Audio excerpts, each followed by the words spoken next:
This is the September rainfall plot. Yesterday, we picked up almost an inch of rain at the airport. That brought the monthly total up to about 1.7. That was still 3 inches below normal. But notice before yesterday's rain, we had some rain last Sunday. But prior to that, really not much across the area. In fact, some of the state was in a moderate drought. And here's some of the highest wind gusts that we saw yesterday. Chesapeake Light Tower, 87 miles an hour. Cape Henry around 80.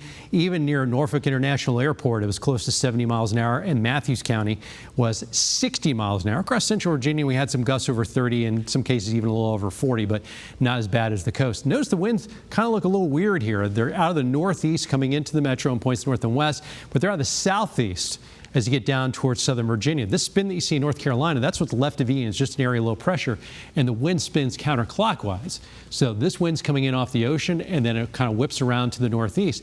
That's why areas well west of I-95 today are going to stay cool in the 50s and 60s. Areas to the southeast will be warm. And what's left of Ian, again, just an area of low pressure with some 35-mile-an-hour winds. It's in the process of moving from North Carolina into southwestern Virginia. You notice the big bands of rain are gone, but we do still have these little bands of showers here tracking across the area. These will be with us the next few hours, but as low pressure tracks a little bit farther north and west, it's going to take a lot of that rain northwest of Richmond later today.